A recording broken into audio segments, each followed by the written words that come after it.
Born into a world where my last name opens more doors than I care to walk through, you could say I had it all laid out for me. My dad's the big boss of a company you've probably seen tick across the stock exchange screen more times than you've cursed the morning alarm. Yes, that kind of rich. But if you're expecting tales of a golden girl, draped in designer and sipping champagne for breakfast, you've got the wrong story. Me? I've always kept it real, feet firmly on the ground. Money's nice, sure, but it's not everything. I chose a different path, one that's led me to places money can't buy and experiences no gold card can fetch.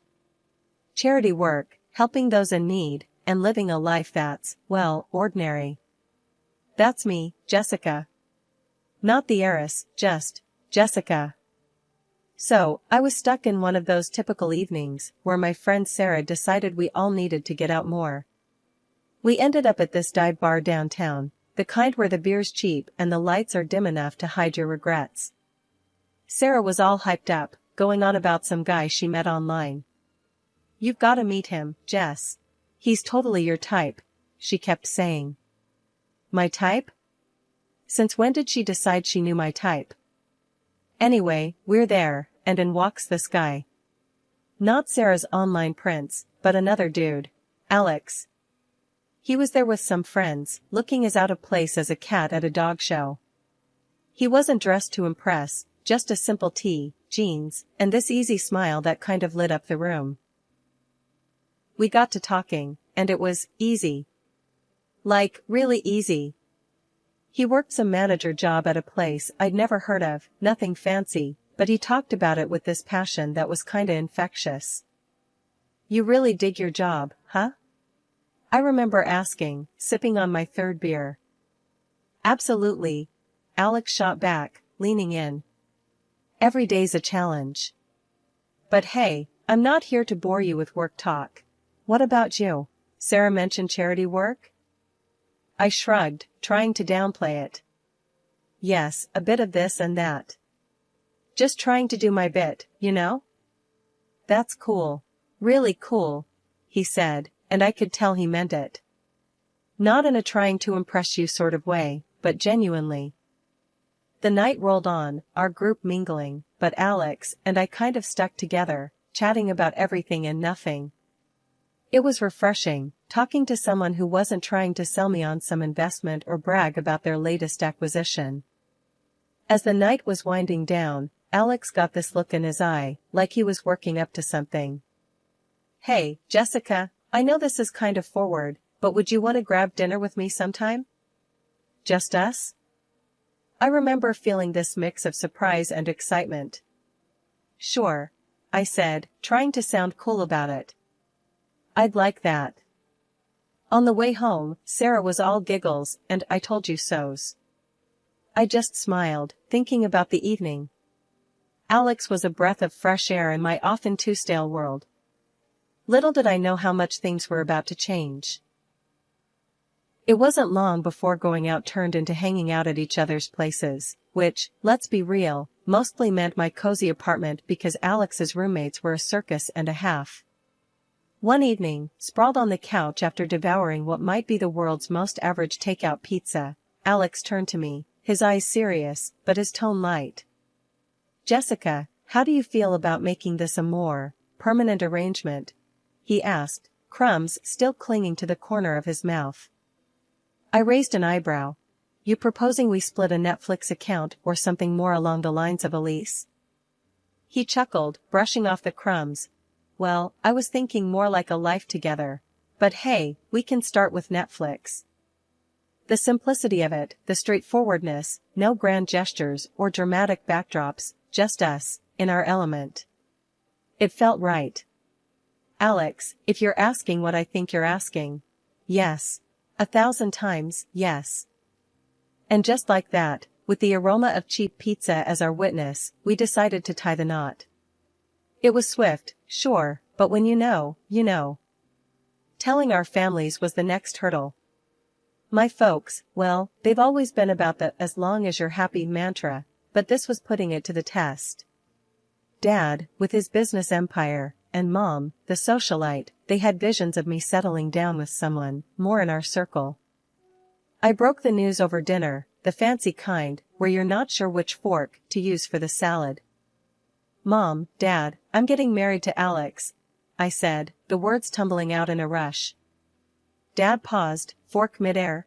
"Alex? The manager chap? Well, that's quick." Mom simply smiled, a bit too tightly. "Dear, are you sure? This is rather sudden, isn't it?" But I was firm. "Yes, I'm sure. He's amazing, and we're really happy together." Their skepticism was palpable, but so was their love. "Well, if he makes you happy, darling," Mom conceded, and Dad nodded in agreement. Alex's folks were a whole different ball game. We went over to their place, a cozy little house that seemed always to smell like fresh cookies, or something equally comforting. Judy and Martin, they were as down-to-earth as they come, and they welcomed me like I'd always been a part of the family. "Alex tells us you're setting a date?" Martin asked, passing me a plate of those infamous cookies. "Yes, we're thinking sooner rather than later. Small ceremony, nothing fancy," I replied, trying to gauge their reaction. Judy beamed. "Oh, sweetheart, that's wonderful. We're just thrilled for you both." Their warmth was enveloping, a stark contrast to the cautious optimism of my own parents. It was clear, right from the get-go, that our worlds were different, but the common ground was the genuine happiness for me and Alex. Planning the wedding, we were on the same page: keep it simple, keep it us. A small ceremony, close friends and family, and an open bar because, as Alex put it, if we're doing this, we're making sure everyone's having a good time. And that's how it went down. A swift engagement, not because we were rushing, but because everything just clicked into place. Amid the whirlwind, there were quiet moments, looks shared between us that said, "We're doing the right thing." And we really were. Living with Alex started off as everything I'd hoped for and more. We were like two peas in a pod, making our little corner of the world in that cozy, modern apartment I had rented. It was ours, filled with love, laughter, and a ton of takeout containers, because, let's face it, neither of us were winning any awards in the kitchen. It wasn't long before I started noticing how Alex's parents, Judy and Martin, had this way of dropping hints about things they liked or needed whenever they came over. At first, it was subtle, almost cute. "Oh, Jessica, that's a lovely coffee maker. Must make mornings a breeze," Judy would say, eyeing our shiny new appliance with a gleam in her eye. Or Martin, "This sofa is just divine. Our old one's been giving me a right pain in the back, you know." Wanting to be the good daughter-in-law, I'd surprise them with gifts here and there. A coffee maker for Judy, a comfortable new sofa for their living room, and so on. Their initial reactions were always the same, a mix of surprise and a little bit of guilt. "Oh, Jessica, you shouldn't have. This is too much," Judy would exclaim, her hands fluttering to her chest. "But, you know, humans are funny creatures. Give them an inch, and they'll take a mile." Those initial protests faded away, replaced by a growing list of subtle hints that were about as subtle as a brick through a window. "Dinner at your folks' place was lovely, dear. Did you see that new TV they have? Crystal clear. Ours is practically ancient." Alex would relay his parents' latest comments, oblivious to the change in their tone. One evening, after I'd just dropped a not-so-small fortune on a fancy new TV for them, Alex and I were curled up on the couch, my head resting in his lap. "They really loved the TV, babe. You're amazing, you know that," he said, his fingers running through my hair. I sighed, the weight of their expectations starting to press down on me. "Alex, do they expect us to keep doing this? It's getting a bit much, don't you think?" He paused, his hand stopping mid-stroke. "What do you mean? They're just happy, that's all." "Happy or taking advantage?" I pushed back, sitting up to look at him. "It feels like we're their personal shopping service." Alex was taken aback, his brow furrowing. "They're not like that, Jess. They're just not used to nice things, that's all." "But where does it end, Alex? It's like they've got a taste for it now, and they're not looking back, I argued, frustration creeping into my voice. The conversation ended with an uneasy truce, but it was clear we were on different pages. Judy and Martin's gratitude had morphed into entitlement, and it was putting a strain on me. I loved Alex, but I wasn't about to become a bottomless ATM for his parents. When my dad's company hit the skids, it felt like the rug was yanked out from under my feet. That cushy life? Poof, gone. And with it, the whole dynamic of my relationship took a nosedive. The shift wasn't gradual, it was like flipping a switch from daylight to darkness. I had to break the news to Alex and his folks, and let me tell you, that was a conversation I'd been dreading. Listen up, things are gonna get tight. Dad's company's tanking, and well, we're in for a rough ride, I said, trying to keep my voice steady, but the tremor was there, betraying my nerves. Alex's reaction was a gut punch. You're kidding me, right? What do you mean things are gonna get tight? You're telling me we can't live like we used to because of your dad's mess? His words were like ice, and for a second, I wished the floor would swallow me whole. Judy and Martin's faces were no better, their disappointment barely masked. This is quite the situation you put us in, Jessica, Martin added, his tone dripping with reproach. And just like that, the warmth and camaraderie we once shared evaporated, replaced by this cold expectation that somehow, I was to blame for my family's financial downturn. Moving in with them was hell dressed up as a temporary solution. Our once independent life got swapped for a guest room that felt more like a cell in the house of the two people who clearly saw us as a nuisance. The atmosphere was charged with tension, every day a reminder that I'd somehow failed them. We're cutting back on everything because of this, Judy would remind me, her voice sharp, as she served dinner that was a far cry from the lavish meals we used to enjoy. And Martin, always with a comment on saving costs. Make sure those lights are off. We're not running a charity here. But Alex, he was the hardest to bear. The man I married seemed to have vanished, replaced by someone who saw me as a letdown. Can't you do something? Talk to your dad? It's like you don't even care we're living like this. He'd snap, anger flaring over the smallest things.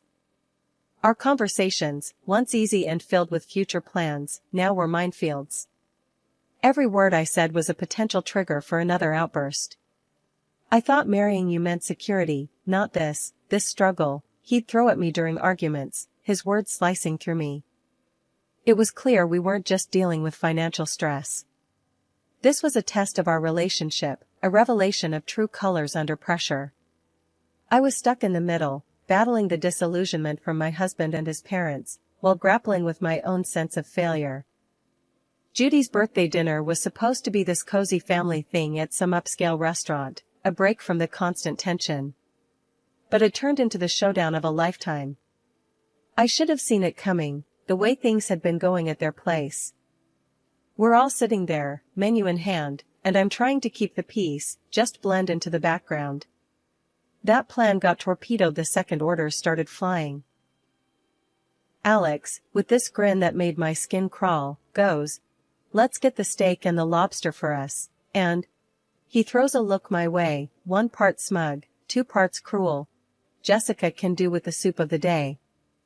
Gotta save where we can, right? They all laugh like it's the best joke they've heard in ages. Judy adds her 2 cents. Absolutely, can't have Jessica overspending now, can we? I felt this flush of heat, not embarrassment, but pure fury. Really? Soup? What's this, some kind of sick joke? I snapped back, my voice sharper than I intended.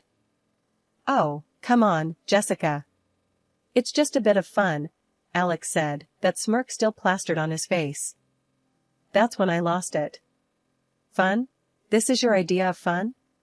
When the chips are down, you just show how petty you really are. I can't believe I fell for your act. You could hear a pin drop. The whole restaurant was watching now, the awkwardness off the charts. I didn't sit back down.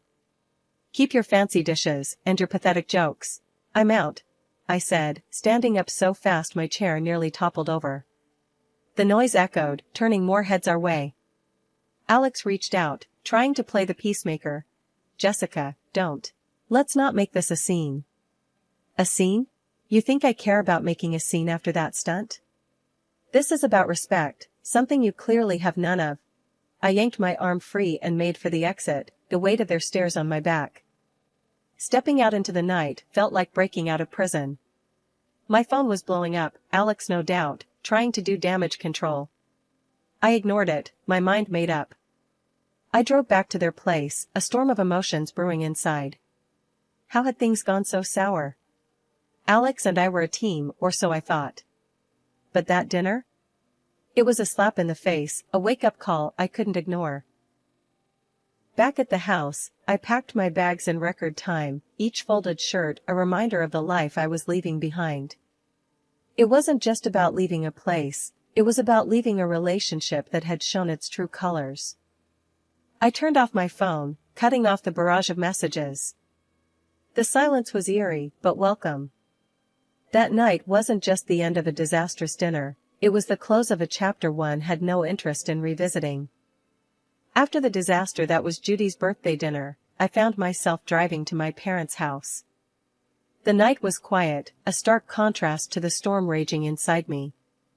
By the time I pulled up to their driveway, my decision was made. I needed sanctuary, yes, but more than that, I needed advice, something only my dad could offer. Walking into the house, the familiarity of it all was both comforting and jarring. Mom was asleep, but Dad was up, sitting in his study, surrounded by papers that seemed less important the moment I stepped in. "Jessica? What are you doing here at this hour? Is everything okay?" He stood up, concern etching his face. I took a deep breath, the events of the evening pouring out of me in a flood. I told him about the dinner, about Alex and his parents, and how I felt like I'd been reduced to nothing but a source of income for them. Dad listened in silence, his expression hardening with every word. When I finished, he sighed, a sound that carried years of experience and a hint of sorrow. "Jessica, I saw this coming. I just hoped I was wrong," he finally said, his voice steady but filled with empathy. "How could I have been so blind, Dad?" "I thought Alex. I thought we were different," I said, feeling the weight of my naivety. He walked over, putting an arm around my shoulders. "You wanted to see the best in him, in them. There's no fault in that. But people show their true colors in tough times. It's a hard lesson, but an important one." I nodded, the reality of his words sinking in. "But what do I do now? I can't go back there." "You'll stay here, for starters. As for the rest, we'll figure it out together," he assured me, his confidence a balm to my frayed nerves. Then, he shared something that took me by surprise. "You know, the company's situation isn't as dire as it seems. We're actually on the verge of a breakthrough." It was a strategic move, a way to weed out the opportunists. I stared at him, stunned. "So, you mean to say we're not broke?" He chuckled, a sound that was part relief, part amusement. "Far from it. But it was important to see who would stick around when the chips were down. Unfortunately, Alex and his family showed their true selves. The revelation was a lot to process. My anger towards Alex and his parents was now mixed with a sense of vindication. They had revealed their true motives, and in doing so, had freed me from a future of manipulation and deceit. "Dad, I don't know whether to be relieved or furious," I admitted, the emotions battling inside me. "Be both. It's okay. But remember, this experience has taught you something invaluable about people and their intentions. Use it, learn from it," he advised, his words grounding me. Walking up to Judy and Martin's house the next day felt like heading into the lion's den. I was ready for a showdown, but nothing could have prepared me for the cold reception I got. Alex was standing there, divorce papers in hand, with a look that could only be described as triumphant disdain. "Here you go. Let's get this over with," he said, practically shoving the papers at me. His parents were hovering behind, barely containing their glee. Finally getting rid of the freeloader, Judy snickered, and Martin nodded in agreement, a smug smile plastered across his face. Alex joined in. yes, turns out you're just an ordinary dummy without your daddy's money. Thought you'd cry, but guess what? We don't need a tearful mess around here. Their words stung, but not in the way they expected. I felt a bizarre mix of anger and liberation. I looked at the papers, then at them, and without a word, signed where I needed to. As I did, their smiles widened, thinking they'd won. But I had the last laugh. Pulling out a newspaper from my bag, I slapped it down on the table with more force than necessary. Thought you might find this interesting, I said, my voice dripping with unrestrained satisfaction. The headline screamed about my dad's company making a monumental comeback, profits soaring higher than ever. Watching their faces drain of color was a sight I'd pay to see again. Judy and Martin's smugness vanished, replaced by shock, then desperation. Alex's arrogance crumbled, leaving him looking like a child who'd just lost his favorite toy. Judy suddenly switched gears, stepping towards me with arms wide open. Oh, my sweet girl, it's all a big misunderstanding. Let's hug it out. Martin, ever the opportunist, chimed in. Let's not rush things. Sit down, have a coffee, and we can talk this through. And Alex, oh, Alex, he was the picture of regret. I was wrong, okay? We can fix this. I want to make everything right. Please. Their sudden change of heart was almost comical. Almost. I couldn't help but laugh, a deep, hearty sound that felt cleansing. You three are something else, you know that? But here's a newsflash for you, I'm done. Done with the lies, the manipulation, and the so-called family that only values me for my bank account. I turned to leave, their protests and pleas fading into the background. They called after me, a mix of desperation and disbelief in their voices, but I didn't look back. Not this time. After the spectacle at Judy and Martin's house, I was done. Not just with them, but with the whole sorry saga that had become my life. I needed a fresh start, a clean slate. So, I took some time, holed up at my folks' place, getting my head and heart back in the game. One afternoon, a couple of weeks after the divorce was finalized, I was out for coffee with Sarah, my ever-supportive friend who had been there through it all. Girl, you look like a weight's been lifted, she commented, sipping her latte. I laughed, feeling lighter than I had in months. You have no idea. It's like I can finally breathe again. Sarah leaned in, her expression turning serious. So, what's next for you, Jess? You've got a clean slate now. I thought about it, stirring my coffee absent-mindedly. I'm not sure, but I'm excited to find out. Maybe I'll travel, pick up some of the charity work I had to put on hold.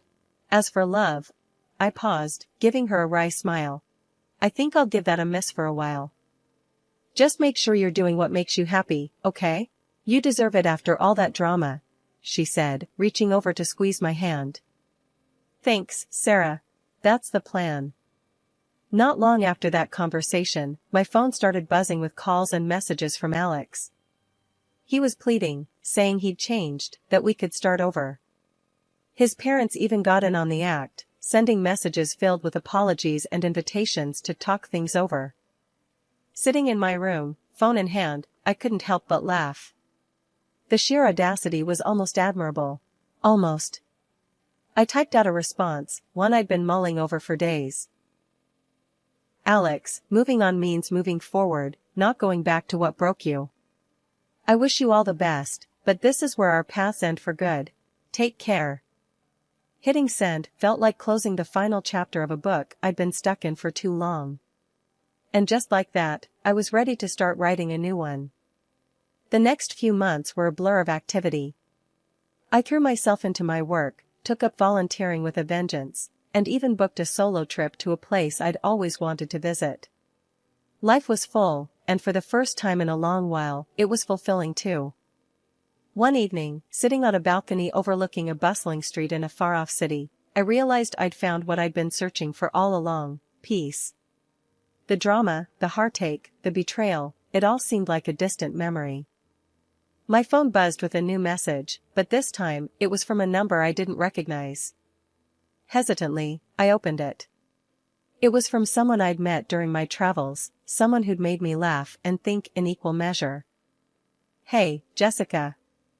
How about dinner when you're back? No expectations, just food and good company. I stared at the message, a smile slowly spreading across my face. Maybe it was time to open my heart again, but on my terms, at my pace.